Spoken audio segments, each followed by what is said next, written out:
warahmatullahi wabarakatuh. Saya Purwaningsih, calon guru penggerak angkatan 11 dari SD Negeri 006 Bontang Utara.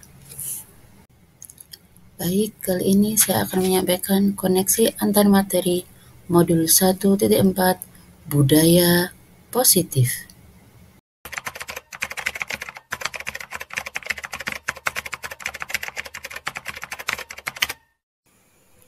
Seorang guru yang baik harus memiliki kemampuan dalam mewujudkan budaya positif. Budaya positif tersebut dapat dijalankan dengan menerapkan konsep-konsep inti seperti disiplin positif, motivasi perilaku hidup, teori kontrol, hukuman dan penghargaan, keyakinan kelas, dan penerapan segitiga restitusi. Disiplin positif. Cara penerapan disiplin yang mengajarkan anak bertanggung jawab dan menumbuhkan kesadaran diri berdasarkan nilai-nilai kebajikan. Disiplin positif lebih ke arah disiplin diri yang dapat mengontrol diri dalam melakukan segala tindakan.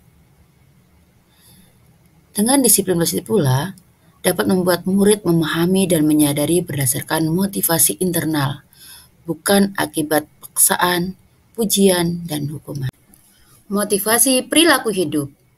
Motivasi eksternal yaitu untuk menghindari ketidaknyamanan atau hukuman. Yang kedua, untuk mendapatkan imbalan atau penghargaan dari orang lain.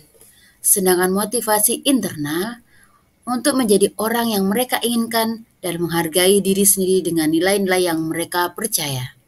Posisi kontrol guru. Dalam menerapkan disiplin positif di sekolah, guru dapat menggunakan posisi kontrol guru, yaitu sebagai penghukum, pembuat merasa bersalah, sebagai teman, sebagai pemantau, dan sebagai manajer. Posisi kontrol guru sebagai manajer. Guru berbuat sesuatu bersama dengan murid, mempersilahkan murid, mempertanggungjawabkan perilakunya, mendukung murid agar dapat menemukan solusi atas permasalahannya sendiri.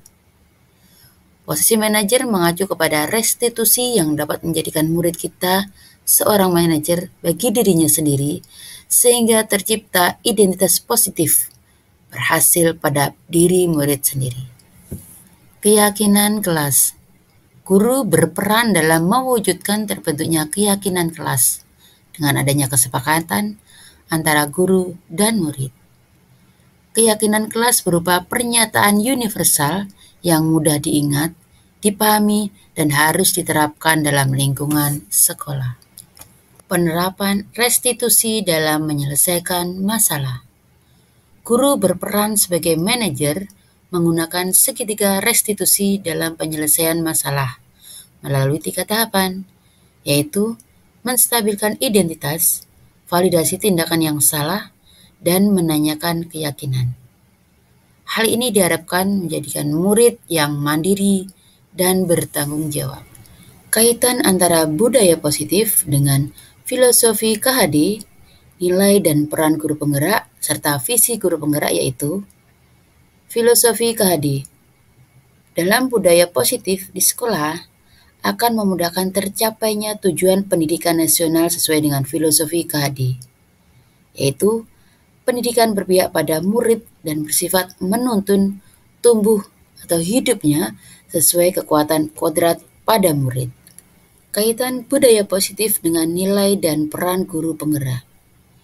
Budaya positif di sekolah dapat terwujud jika seorang guru memiliki 5 nilai guru penggerak, yaitu berpihak pada murid, mandiri, reflektif, kolaboratif, dan inovatif. Hal ini diharapkan kolaborasi semua warga sekolah dengan adanya keyakinan sekolah yang harus disepakati dan dijalankan bersama. Kaitan antara budaya positif dengan visi guru penggerak yaitu terbentuknya budaya positif di sekolah yang nyaman, aman, dan berpihak pada murid. Dengan cara pembuatan prakarsa perubahan yang sesuai dengan filosofi KHD dan profil pelajar Pancasila.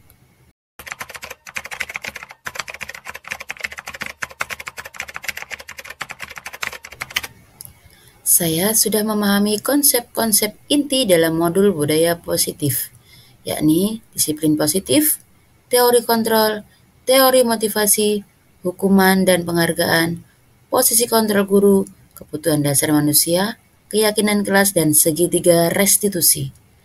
Seluruh konsep inti harus dirasapi dalam diri, diwujudkan dalam tindakan dan dibagikan kepada rekan guru di sekolah. Hal yang menarik bagi saya dan di luar dugaan adalah saat saya mempelajari teori kontrol, ternyata guru sebagai manajer sangat dibutuhkan oleh anak, terutama saat berbuat salah. Guru berbuat sesuatu bersama dengan murid, mempersilakan murid mempertanggungjawabkan perilakunya, mendukung murid agar dapat menemukan solusi atas permasalahannya sendiri.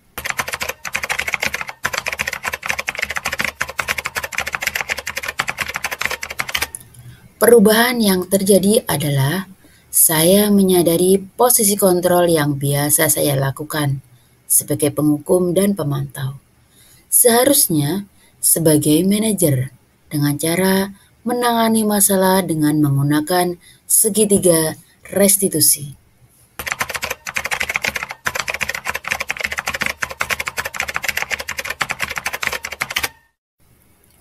Saya menangani siswa yang sering datang terlambat. Saya menggunakan langkah-langkah dalam segitiga restitusi, yaitu menstabilkan identitas, validasi tindakan yang salah, dan menanyakan keyakinan.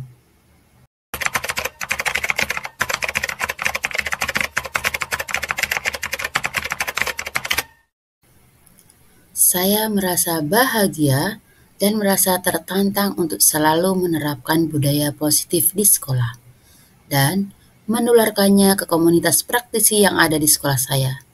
Saya merasa lebih bisa mengontrol diri dan yang pasti, saya sebagai guru merasa lebih disayangi oleh murid-murid saya daripada sebelumnya.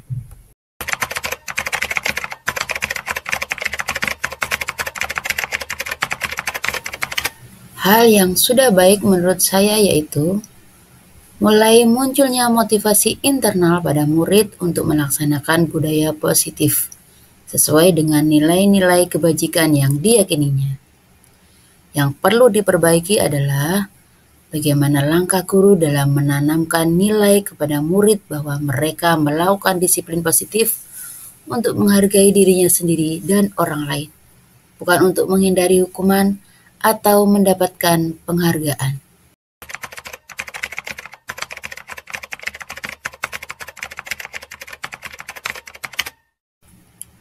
Dulu, saya sering memposisikan diri sebagai penghukum dan pemantau. Menurut saya, saat itu bahwa dengan memberikan hukuman saat murid melanggar kesepakatan adalah cara yang paling efektif dalam menangani kasus indisipliner. Harapan saya, mereka tidak mengulanginya lagi, tapi ternyata terulang lagi dan lagi. Setelah mempelajari modul 1.4, mulai sekarang dan ke depannya, saya ingin menjadikan peran saya sebagai seorang manajer dalam menyelesaikan masalah murid. Sekarang saya merasa lebih bisa mengontrol emosi dan bahagia karena bisa membimbing siswa agar dapat menemukan solusi sendiri atas permasalahan mereka. Perbedaan yang paling mencolok adalah dari segi emosi, guru, dan respon murid.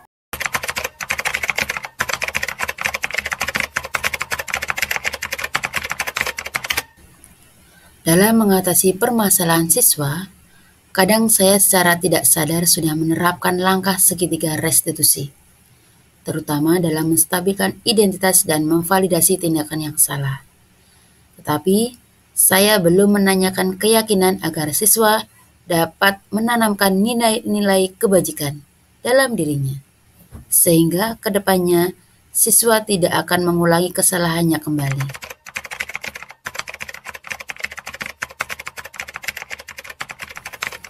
Hal-hal lain yang penting untuk dipelajari dalam proses menciptakan budaya positif, baik di lingkungan kelas maupun di sekolahan adalah bagaimana menciptakan kerjasama yang baik antara siswa, guru, rekan sejawat, pemangku kepentingan, dan orang tua.